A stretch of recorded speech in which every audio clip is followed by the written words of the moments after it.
Hello, been getting a lot of questions about have I done this or have I done that, so two things I'd like to point out to you. First of all, if you use this search channel section here, you'll be able to find a list of all things that I've done very quickly, and also if you click through the playlist, you'll actually see all the areas and subjects that I've covered there. Now, the third place you can actually look for information, probably the most concise, is this Blogger account here, which says list of my tutorials, and if you click on that, you get a whole page just devoted to every single thing I've done, broken into three sections: literature, poetry, and then language.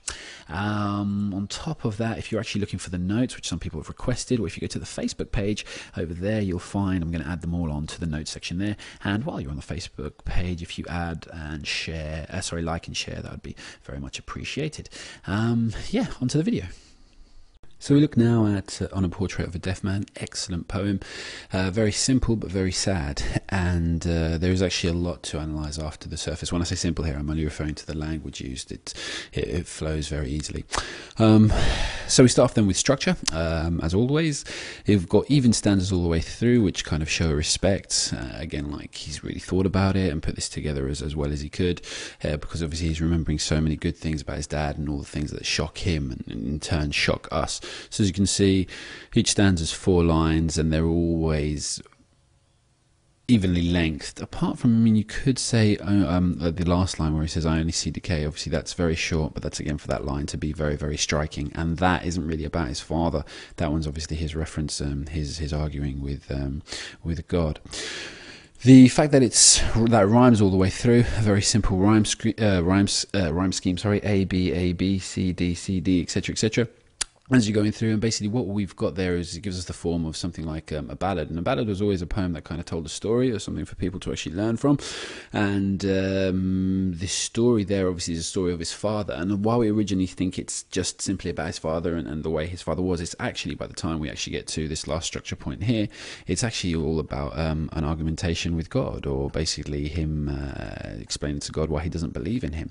And that's actually a really interesting structural way of actually putting a poem together, because we follow all his feelings and we actually see and we empathize with a lot of the things that he actually says, obviously his pain and obviously the things that he dislikes about his father, and obviously they shock us. And then the person he blames for all that, or the entity, should I say, that he blames for all that, obviously we're then invited to blame too at the end, or at least to see his point of view. If he just started with, saying to God, "You don't believe you," straight away that would have kind of set a lot of people off against the poem, just kind of like people would say, "Oh, well, look, death is a natural part of life," etc., etc. But he shocks us and then invites us to take his side. So it's a really interesting way that he actually realizes that the audience, the person he's talking to, the use of the second person there is actually revealed.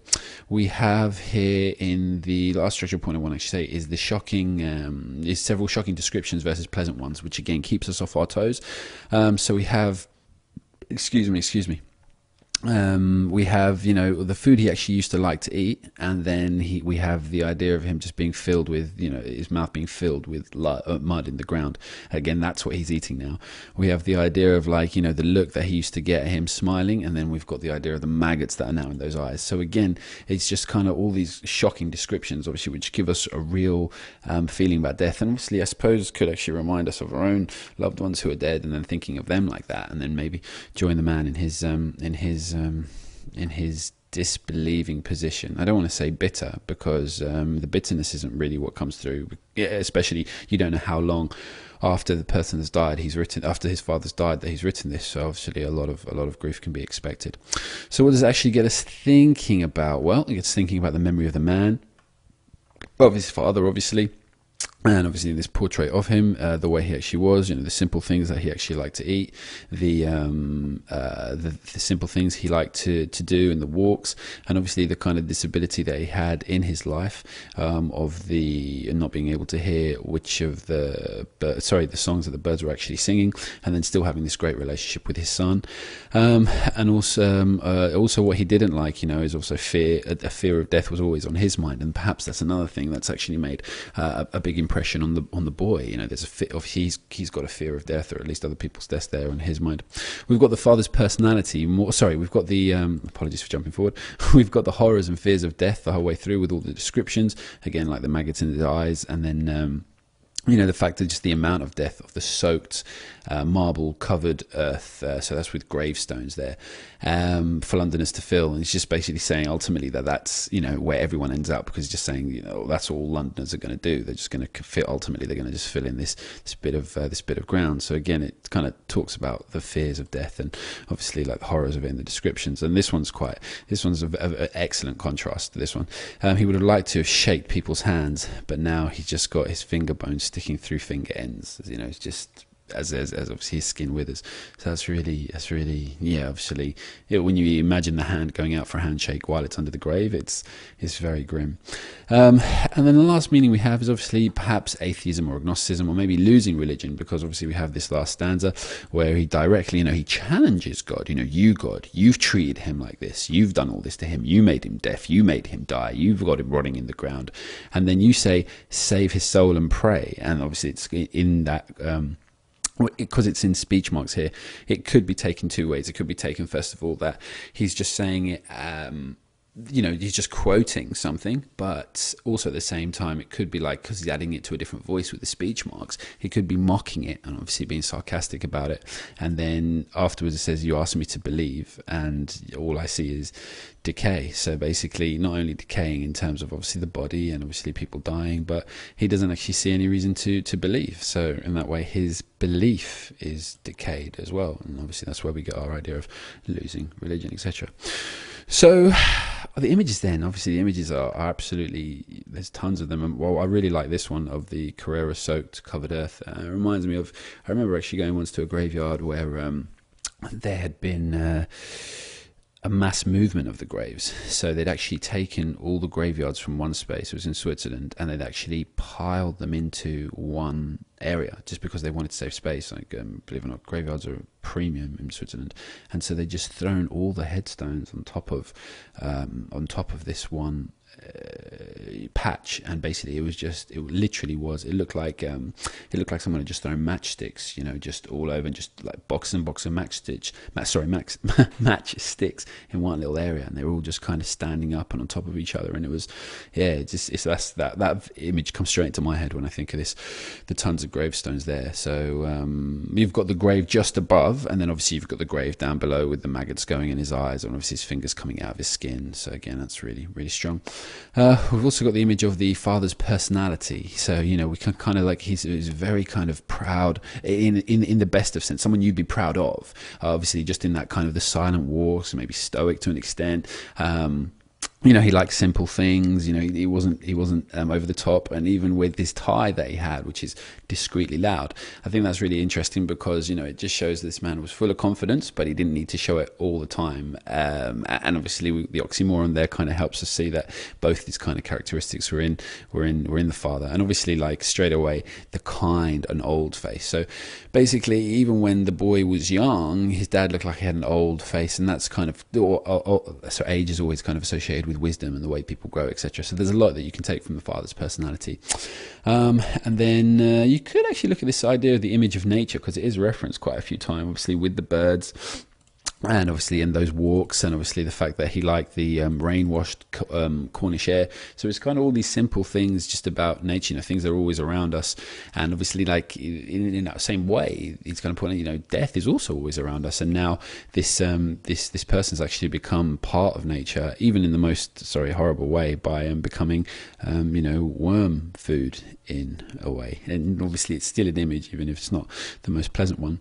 So looking at the language then, we've got this oxymoron at the front, at the top, and that's really interesting because it sets us up for the oxymorons that go the whole way through. This really pleasant feeling, and then the contrast the contrast sets us up for with the really pleasant things and the really harsh images in the grave, which we've actually looked at just a little earlier on when we were talking about this in structure. And also it allows it. We know we're going to have these kind of things are going to be a little, I wouldn't say disjointed, but obviously things are going to change from what we expect and how we're going to be seeing them, or things are going to have kind of two layers. And that's especially true when we kind of hear all this kind of these ideas about the father, and then this attack, or this the blaming of God in this last stanza. We've also got the second person voice obviously being used here when it refers to God. And again, I just think that's being taken as, even though he actually refers to him, well, it's written here with a capital G, and obviously the U, especially there, is written with a capital U again, which denotes obviously how God should be referred to grammatically, and perhaps it's respect as well. I think the fact that he's using the second person is just talking to him like anyone else. So that's obviously clearly showing us that he doesn't think God is as high or mighty or as high as mighty and deserving of belief as perhaps someone who's really religious, because he actually refers to him directly. He doesn't give him the grandeur of his distance in just being called God or the Lord or the one above. He talks to him like you, literally kind of pointing him at you. You're the one to blame for this. So it's really important that he's actually referred to him as you, and he refers to him in that second person voice. And then we've got the repetition of liked. I thought that was really worth pointing out, simply because it shows, again, just kind of what the father's tastes were, and it gives us it's not over the top. He doesn't like he loved, he died for, he longed for. It's just what he actually liked, and we see that here obviously when we've got the he liked here, and we've got he liked here as well. So you've got a lot of feeling coming through there about the father from the repetition. Just imagine him. Just imagine, seems very stable and very loving despite his disability. And then we move on then to the effect on us. Well, obviously it gets us thinking about death and our time and people's times, and when people go and who deserves to go and who doesn't to go, and why God takes people. So that's where this poem, even though it's really, really simple in terms of the words, I don't think there's many things over 3 syllables, words with many, I don't think there's many words over 3 syllables in there, but it's amazingly wide and vast in what it can actually get us thinking about, because it touches upon, a subject that scares or actually makes everyone think. Move on as well to the effects of us. Obviously it's shocking, these are kind of long-lasting images that he actually mentions here. It's not something that will be easily passed by, and like it says, it reminds us of people, loved ones we have, or loved ones, in the future, how we might end up. So it's not the most positive or friendly of feelings, and obviously it leaves a lot of us shocked. And also it asks us, how will we be remembered if someone's actually it invites us to think about how we'll be remembered when we're looking at portraits of ourselves and how we're going to be remembered. What kind of elegies and poems and etc will people be writing about us. So there's a lot to think about in that poem, but I think the overall idea, if you wanted high grades on this, because it does seem quite simplistic in a way, is you look at the contradiction. Look at the way the poem is set up to shock us, which shows the writer's feelings and shows his anger and resentment. And obviously in that you can talk about how much he's not being able to deal with it, etc. But as I said, all of those we've picked up through there. But I wouldn't want you to think about, death was the main idea or the main theme here, because it's more to do with how he's dealing with it than just the death itself.